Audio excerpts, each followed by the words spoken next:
Hey guys, it's been a while. Let's see how long it's been actually.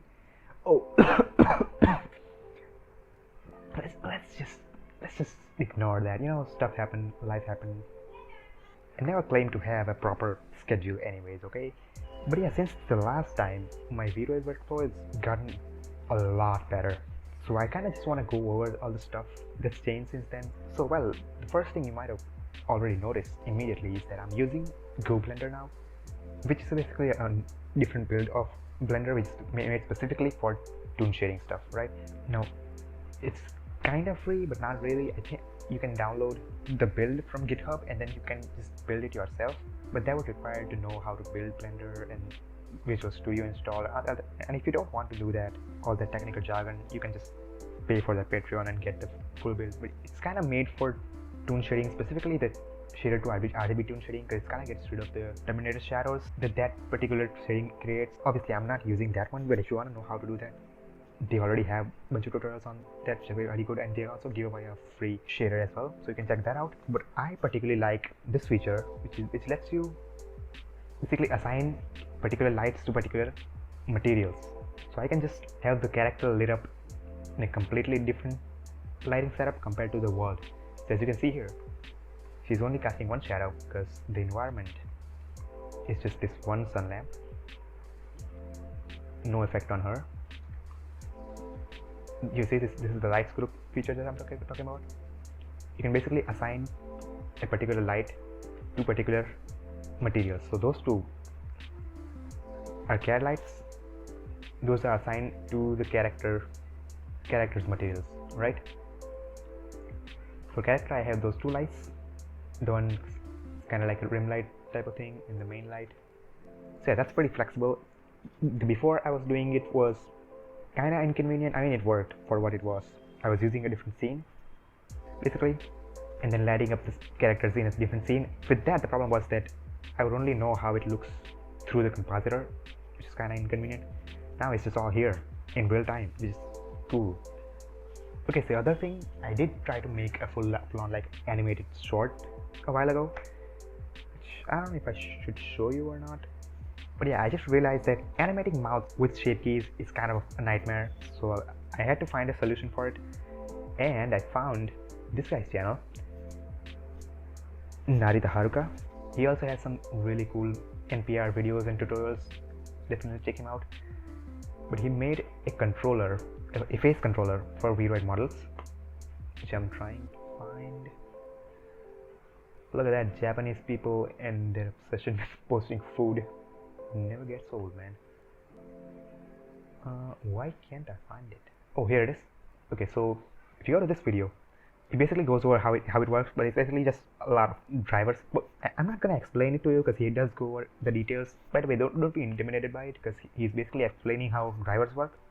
In reality, all you have to do is just download file from his Gumroad, which is free by the way, and then you'll get this character and this controller, and all you have to do is copy the drivers from this character onto your own character. But yeah, I'm not gonna go over it because I want you guys to check his video out. It's all his work. I didn't really do anything. But yeah, he has a control for all the expression, which if you want to do that, that's fine too. But I only needed those three. Just this one for just talking. You see, this is so much easier to work with. Depending on the direction it goes through all the ayyyyyy sounds, and this is for the eyes, so I can just animate blinking from here. So yeah, that's my very basic bare bones. I can do the expressions with shape keys editor. That's not that big of a deal, and it looks too cluttered with the whole face controller. I don't like it, so I just want the three things. But yeah, this one has a completely normal Mixamo rig here and not much happening. So yeah, now the big point of this video, I'm trying to look for a very to find a good way to animate, and I know I can just learn how to animate. I've kind of learned that if you want to be faster and good at animating, you kind of just have to, animate. The more you do it, the better you get. That's just kind of how it works. Which, by the way, if you're serious about animating and really want to get into animation and stuff, I highly recommend Alex on Stories videos. He has this 3-part series where he goes over all the major animation workflows, and those videos are so good. They are like paid course level of quality here. In fact, it's even better than some of the paid courses I've seen. So I huge recommend for it, but we're not here to talk about hard work and effort. This is Artificial Light channel, and of course we are a lazy gang. Now when it comes to animations, probably the fastest cheat code is motion capture. Unfortunately, I can't really afford a goddamn suit. You know, there are other ways to go about doing it as well.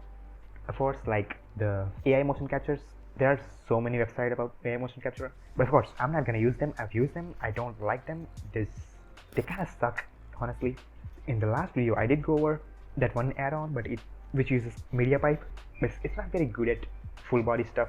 So while I was scouring through all the stuff you can do, I found this pretty random obscure app called 3DPoseTracker. This one's interesting. This one's, just so you know, this one's, I don't think it's being worked on anymore. Yeah, see, I will not be updating this page, which is kind of shame, but yeah, this is non-commercial, so you know, keep that in mind. But anyways, you can download it from here actually, not the GitHub. I mean, probably works as well, but yeah, download the latest ones. And it's interesting because I'm pretty sure it's still using stuff like media pipe type of things. It's not AI like the Rokoko AI motion capture stuff and stuff. It literally works in real time. I don't know how I'm going to show you this actually. Yeah, it works with Vroid as well. Let's see what happens. I'm sitting down right now. It's probably not going to be able to. Yeah, you see, you can load your own VRMs, but that doesn't really matter because at the end of the day, whatever the model is, it's just going to give you a generic BVH skeleton. So let's try the camera. Of course, I'm not going to show you in my face. Oh, okay. As you can see, I mean,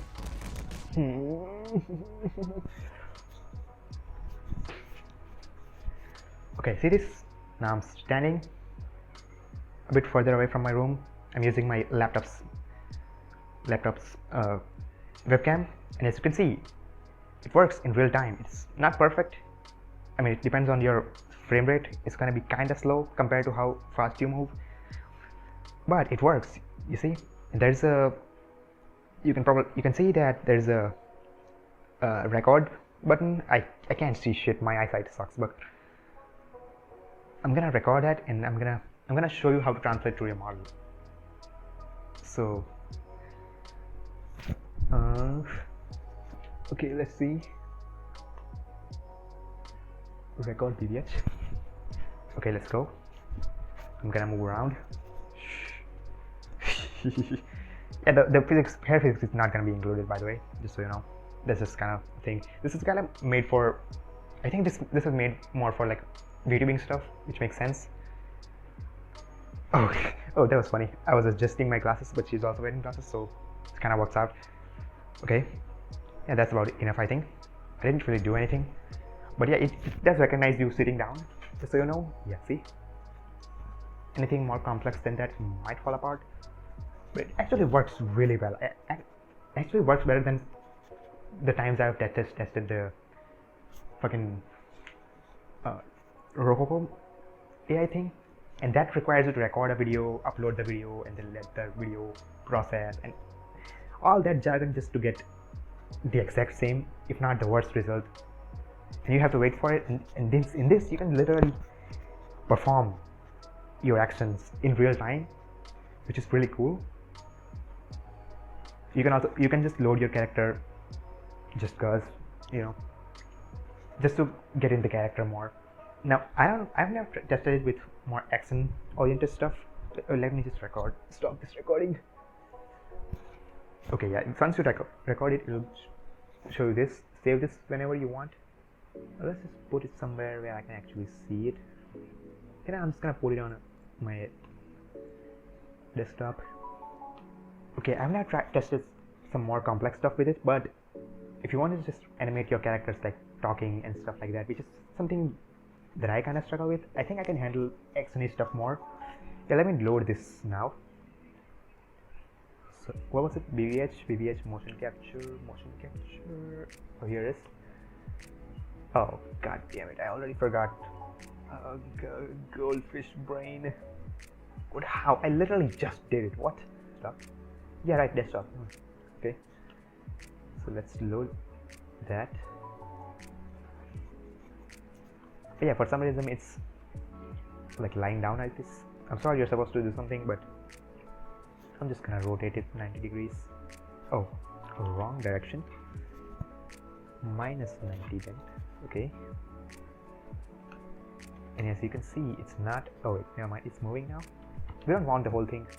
I'm just gonna use this weird moving around. I'm just gonna use this.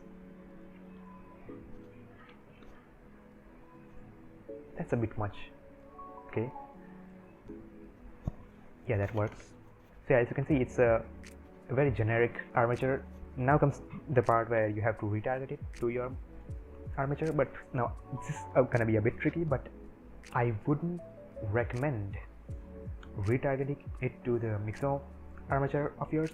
What you should do is retarget it to a generic Mixamo armature. Something like, let's just pick something from the other things. Come on, I'm sure I have a random Mixamo model here. Yeah, walking, that works. Just download a generic Mixamo model. Just delete everything else. I don't need this. I don't need this. I don't need the animation either. Let's just reset it. Okay, cool.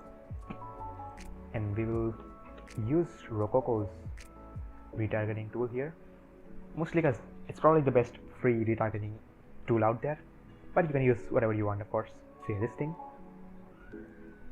we'll use the BBH, and we'll use the, I think it's called an armature. Yeah, okay. And the bone list, now this is interesting because since I already done this, it's already perfect as it's supposed to be, but you might not have this just exactly the way it's supposed to be. And other thing, since it doesn't track your hands and fingers, you might as well just remove them to make the process a bit faster, you know. So I'm just gonna, oh no,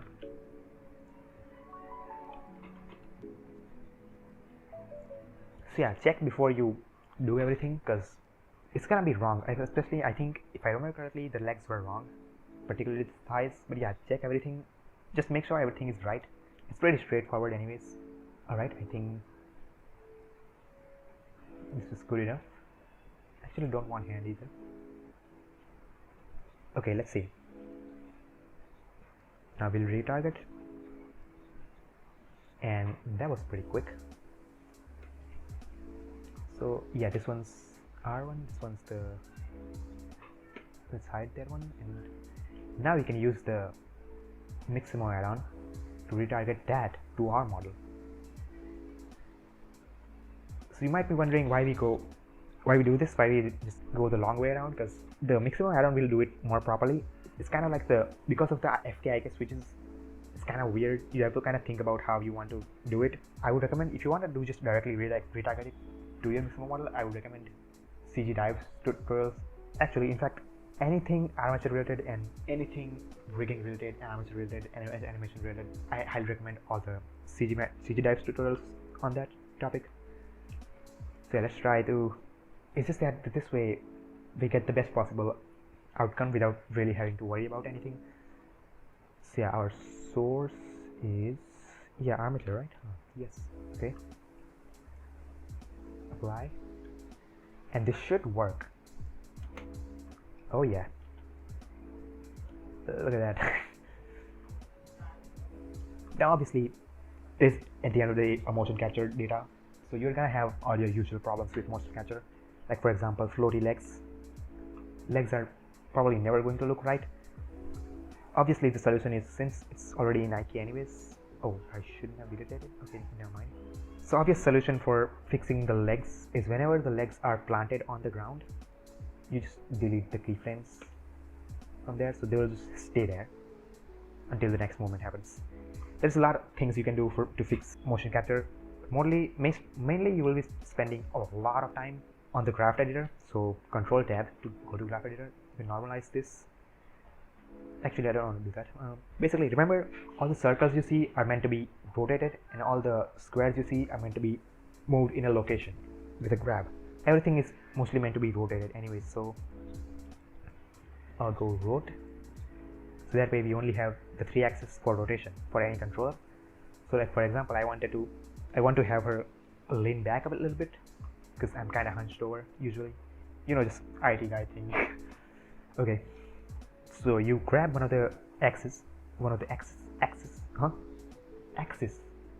isn't that how you say it? Axis, not axis as in axis as in, you get it.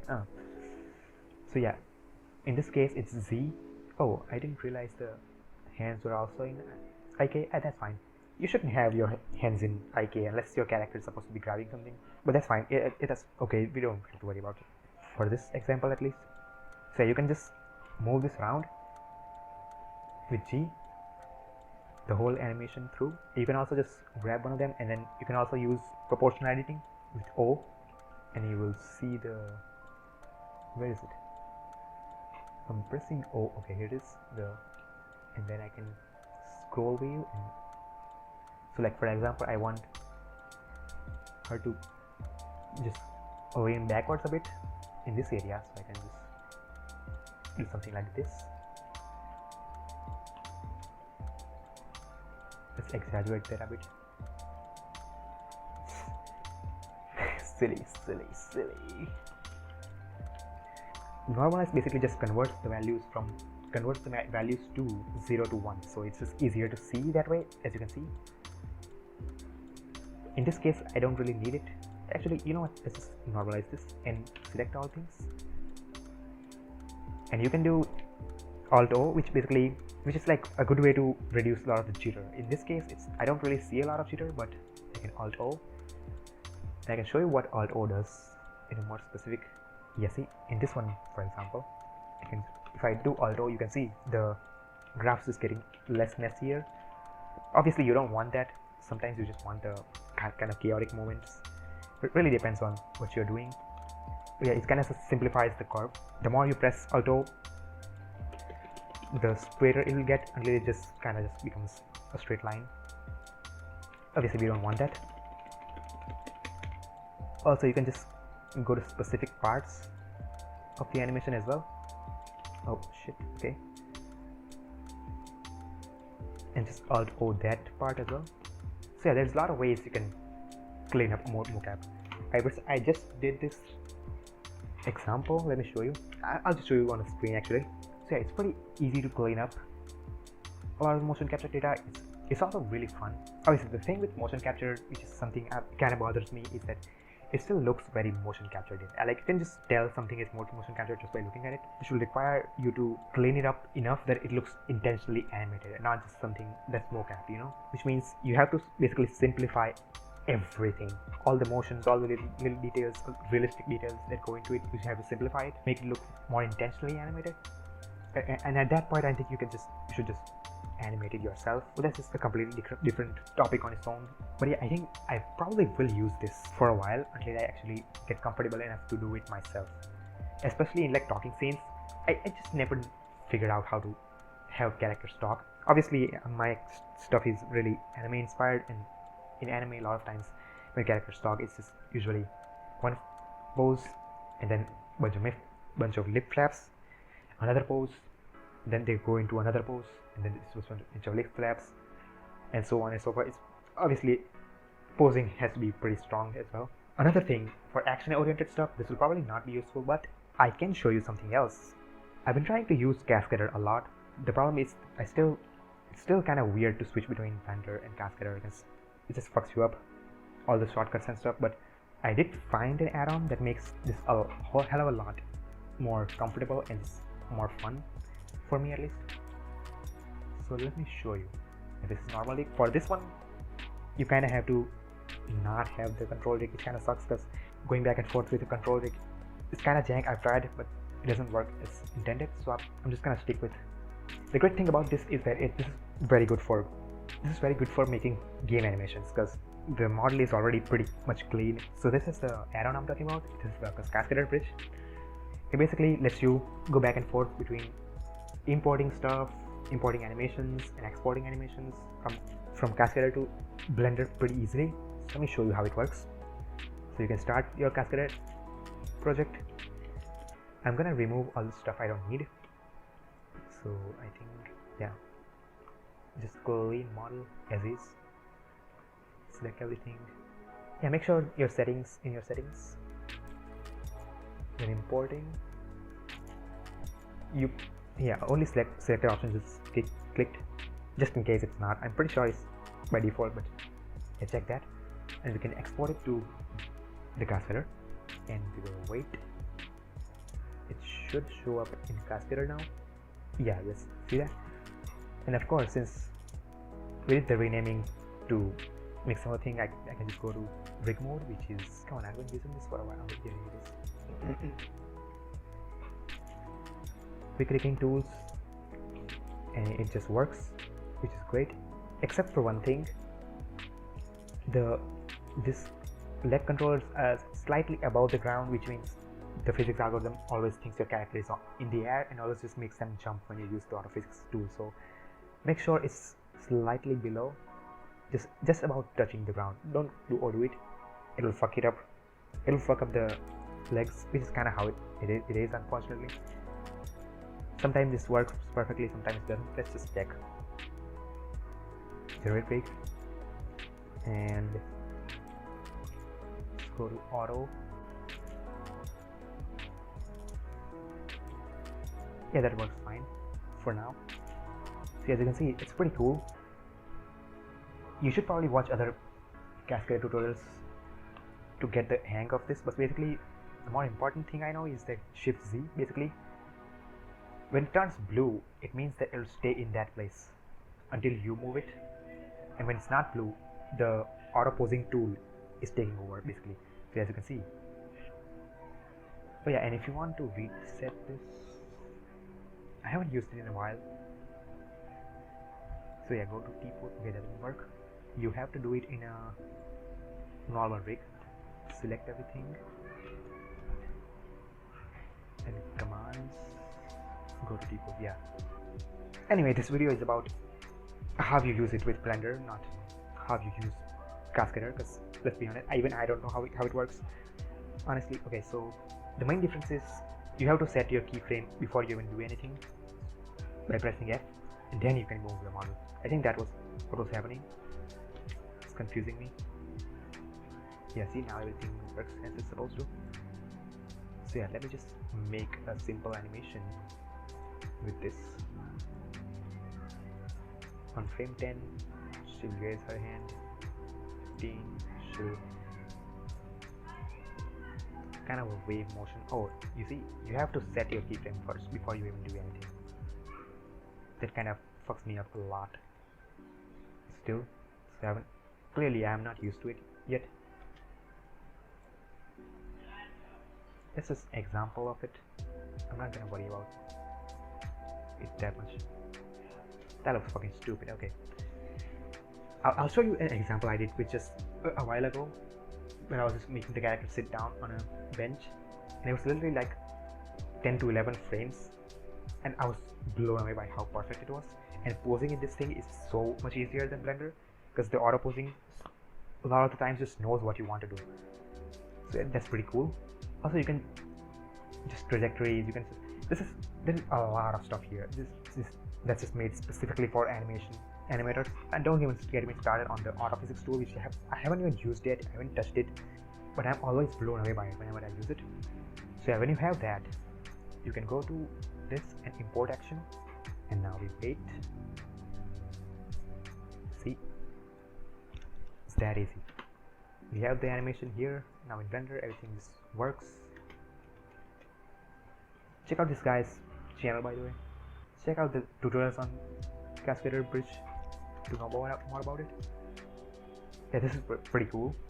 This one is also made for more realistic animations, so doing something more stylistic might be kind of pushing it, especially with auto physics tools. And by the way, there's also tools for secondary motion as well. So for example, I can go to the rig mode, and I can, if I wanted to, add the physics objects to the hair as well, and then add physics to it. Obviously, I wouldn't recommend it. I would recommend just using for physics stuff. If you really want to do it, I would recommend. Where's the hair? Yeah, here it is. Okay. I would just recommend the Wiggle 2 add-on. It just always works. If you want to see my settings for the hair, there it is. but it just works. Kind of just don't have to do a lot, as you can see. Pretty nice. So yeah, there's that. So there's two ways to go about making animations. So if I wanted to do more actiony stuff, I probably would rely on Cascadeur a lot, but I still have to learn it a lot. Oh yeah, before I finish this, there's a way to bring your mocap data to Cascadeur as well, if you want to do that. For that, it will be a little bit more trickier. So let me just go over that real quick, because Cascadeur has some really good mocap cleaning features.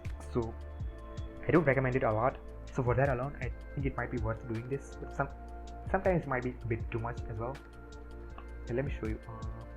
Let's import the animation again. And yeah, this time we can use the Nixon add-on because it requires you to have the control rig. So this time we're just gonna directly put it in the, yeah, here it is. Okay, source is dude, and this is English, build homes and retarget, and that should work right off the bat. You know, this will be pretty useful for, I think, indie devs, particularly indie devs who just want to make short and fun animations for their games. Like, they're not really worried about animation being perfect. It just, you know what I mean. Okay, I don't know, I might have done something wrong because sure it's taking a lot longer than it should. Alright, it's doing the whole animation. Oh my god, okay. I didn't delete the rest of it, so it's just gonna do the whole thing now. Oh man. Okay, let's actually delete some of this. I'm just gonna select the part and Control I to invert the selection and delete the rest. Wow, that was so easy. I should have just done that from the start. Look at that. And now we will do what exactly? Oh yeah, right. Oh, I got lost for a second because how silly this is. Okay, we're just gonna export this alone, just this armature. We're not gonna export anything else.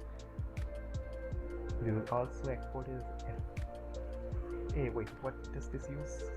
There's the option to import. Oh, okay, FBX animation. Okay, cool. So yeah, you should be able to export FBX desktop. Mocap test. Select it only. And everything else is fine, I think. I'm not gonna touch it. Just don't crash, please. Okay, cool. Thank you. Okay, we'll import an animation. We'll import the thing. Desktop, mocap test. And since the armatures are the same, this should work. I think I've done this before. I don't actually remember the exact steps. There's a video that goes over how to clean up mocap data and how to do this exact same thing. So if you don't get it, or if I don't get it, you can just watch that video. But yeah, this might take some time. Oh, here it is. Yeah, look at that, it worked. So yeah, there's some features I don't know much about. So again, I recommend the videos again. But they basically let you select a part of the animation, and then you can choose what pose the character goes into, which is really cool. There's a lot of features like that for specifically for mocap capture. Cascadeur also has an AI motion capture thing, by the way. It doesn't really work that well, so I don't really use it. Yeah, here it is. It's also way too slow. It's kind of in its early stages right now, so it also requires you to have a video. It doesn't do it in real time like this one. So yeah, as you can see, I wonder what happens if I use a physics host here, because there's a lot of keyframes here. It's all the keyframes, all the keyframes are filled up, so I don't think there's much the auto physics can do. But I'm just curious if it does do something. Okay, well, it's jumping for some reason. Okay. Didn't I not fix the, oh, I think because I got into the rigging mode again, it reset the thing. Let's try that again. Oh god, I don't know what will happen if I do it with the animation. Okay, seems to work. Yeah, I was right, it did reset this. So yeah, that's what happens when you don't fix it. The physics engine thinks that your character is jumping all the time. So I have this touching the ground at least. Generate the rig. I don't know what will happen to the animation now. It should still work. Hopefully. Please. Also, don't crash. If you're not gonna work, just don't crash. Please. Okay, let's try this now. Okay, it's still jumping, so well, I didn't do shit apparently. Oh yeah, I think because the animation itself isn't touching the ground. Well, that explains a lot. How am I gonna fix this? Let's actually try and fix this ourselves. So I think this, no, not this. Interval edit, yes, I know about this. So I have this whole thing selected. I should be able to select the whole character.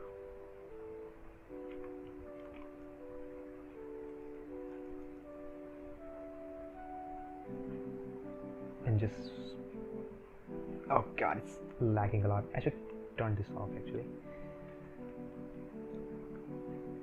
Oh man. Okay, let's turn this off as well. Okay, yeah, this is much better. Will this fix it? Oh, we actually did. Cool. We want ortho and up. Okay, cool. Just above the ground.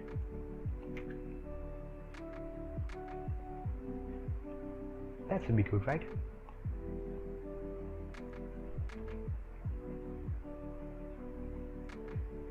Let's see what happens now. Yep.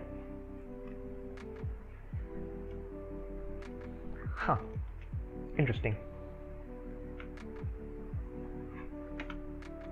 So yeah, you get the gist, right? Oh wow, the center of gravity is going insane. Oh, is that center of gravity? I don't actually know. But it's actually doing something. I don't know what. I think I might have changed the pose here by accident.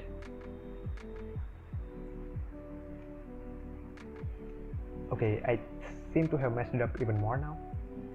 You know what, I'm just gonna, yeah, well, you know, clearly, you know, I never claimed to be an expert in this, as you probably already know. Okay, how do I snap this to the physics thing again? Snap to auto physics. Okay, cool. And as you know, I can now just delete this. I can also hide everything. Where is the armature? Wait, what did I do? Oh, I deleted the armature. I'm so stupid. Okay, let's not delete the armature. Let's keep the armature, just unhide everything, and let's delete all those keyframes and reset our model. Let's go to the Cascadeur add-on, import action, and it just works. How fun. So I can show you an actually good example of it, an actually useful and good example of it. But hopefully you have an idea of how everything works now, and you can do something better than this.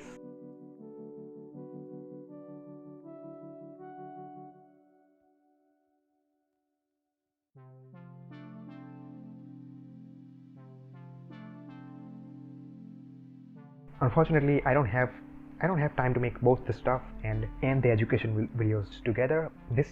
I had a free day today, so I thought I might as well just make the video, and then I can just take another 7 months and hopefully come back with something much better. No, I'm just kidding, of course. I'm probably gonna make another video soon, but I also like to actually make something to show people. Let me show you something cool that I just worked on recently. By recently, I mean like 2 months or something. But I did make this room, which I'm actually really proud of.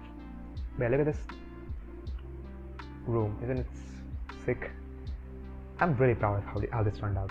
Also, I actually did some post-processing as well for once in my life. I'm using the viewport compositor, so I can just see everything in real time. really nice. So I'm trying to make like a mini series with a bunch of short films with this character and some other characters that takes place in somewhere around early 2000s, because I think that time period is really cool and really interesting. Also, I grew up with it. It's just an interesting time period. I want to make some kind of mystery, something in mystery genre, like detective style type of thing. So yeah, that's for this. That's like her office type of, oh, by the way, she's not an actual detective, because it's early 2000s. Nah, not really early 2000s. I think, yeah, right. My mistake. What I was saying is mid 2000s, something or somewhere around when YouTube first became a thing. She's like a self-proclaimed YouTuber who does like detective type videos, like where she solves mysteries, mostly involving some paranormal stuff and stuff like that.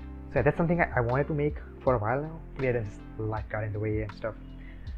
So hopefully I will be able to make something, at least something.